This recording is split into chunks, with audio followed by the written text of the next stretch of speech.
Kristeen Lupton, and I'm here because I was born with bladder exstrophy and I heard about the Campout through the support group on Facebook.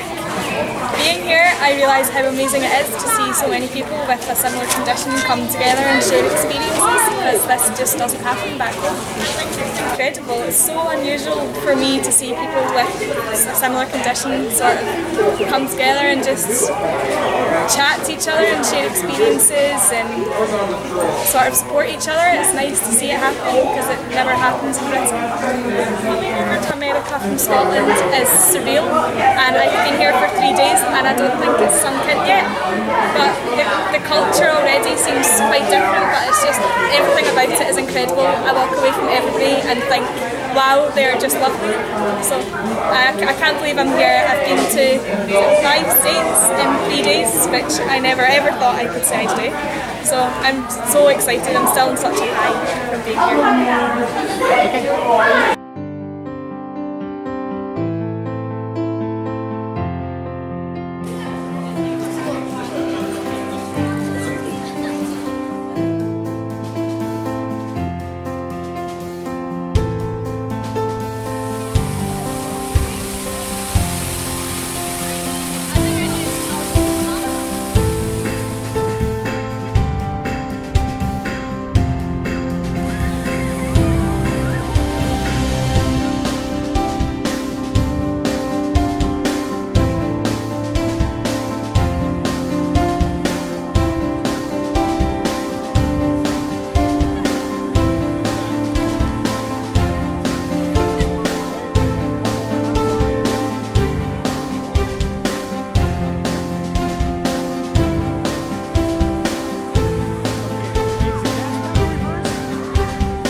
Kristeen Lupton, and I was born with classic bladder exstrophy.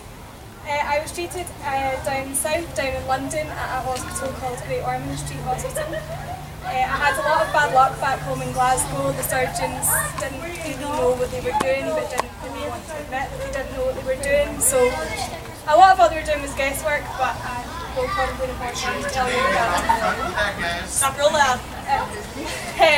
So basically, after I went to Great Ormond Street, I came out with my trough off and I wasn't wearing nappies, and I had a fake belly button, which was really cool because I'd spent 6.5 years without one, and when you don't have a belly button and then you get one, it's like,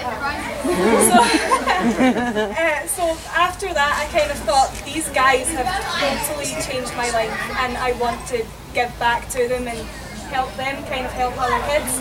So I started doing a lot of fundraising work, which just included public speaking at big fancy events. So I had to endure meeting a lot of cool celebrities and stuff, but kind of put up with it for charity. So I managed to raise £1 million, which Tom has told me comes to about $1.5 million. Is that right? Wow. Yeah, so sweet. Wow. Yeah.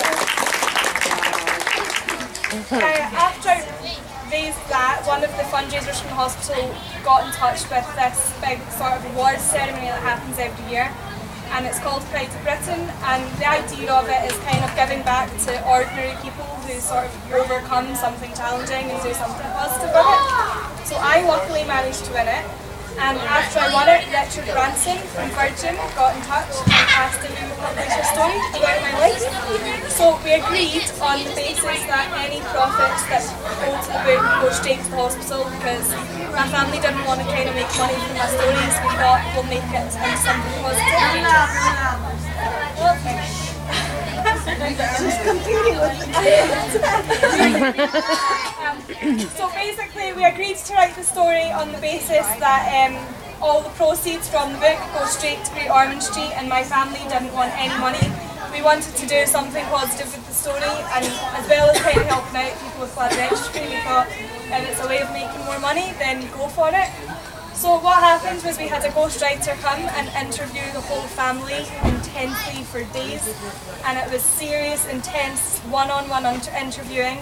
He wouldn't let us do it together because he was worried that we wouldn't be comfortable enough to say certain things around each other, which is probably true because me and my brothers didn't get on particularly well, so they wouldn't have wanted to say anything nice about me to my face, and they couldn't obviously say nasty things about me. So it ended up with this book, and it's written kind of in everybody's perspective. So it's written from Mum and Dad's perspective, from my perspective, and from my brother's perspective. And I don't know if you guys would like that if you've got other kids with quadrilogy, but you'll see that like my brothers anyway don't think of me as any different. I'm their little sister and I was a bit unwell, but that's it, and they're just really overprotective now, but they're lovely. So the idea of the book, basically, it starts off with explaining how I was born, how my parents didn't know about it, and a lot of my family from my Scottish side didn't really handle it very well. So it sort of talks about how Mum and Dad had to deal with having 2 kids and a sick kid, and it all starts off sounding quite negative, but it honestly does end really positively. And there's one chapter that I've read once, and I haven't read it again, and it's called Tell Daddy I Love Him. But I have been told by a lot of people that it is a really good chapter, and I still want to read it again. So yeah, basically I think you can buy it from Amazon, or Tom says you can buy it from other shops in America, but I wouldn't know it. It was $13.99, but I don't know how much it is from Amazon and other shops, and like I said, all the money goes straight back to Great Ormond Street, which I know you guys have all of your fantastic hospitals, but it's one of the best in Britain, and yeah, so if you buy the book, you might hopefully learn something new and do a bit of good for another children's hospital. Thank you.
This weekend I spent my time at the B.E.S.T Campout next to Lake Tahoe.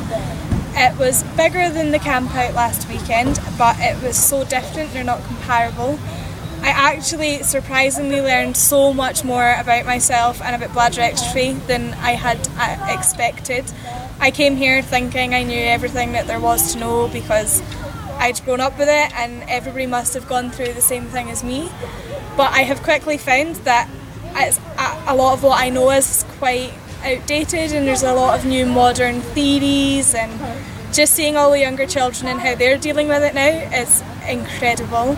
All of the families here are so lovely and supportive, and I got to meet Dr. Reiner, which was incredible. He taught me so much more in his talks than I thought I would ever imagine. He taught me about the psychological effects of bladder exstrophy, and Obviously a lot of them related to me, so it was actually really nice to hear that I'm not weird and everybody thinks the same as I do. I am so honoured that I got to come here and meet all of the wonderful people who are coming together to support each other in a similar cause. All the kids are so strong and happy, and they don't look or act any different because they're not. They've only got a small difference in them as opposed to other people. It's so nice seeing all of the families that are so supportive and all the siblings treating everybody the exact same, and it's just so nice to know that there's so much support for people with exstrophy, and it gives you hope that things will always stay the same and people with exstrophy will always feel normal, and hopefully soon they'll feel totally normal and not have too many worries with all of the projects going on. So yeah, this has been a real eye-opener, this trip, and I am so glad that I got to make it.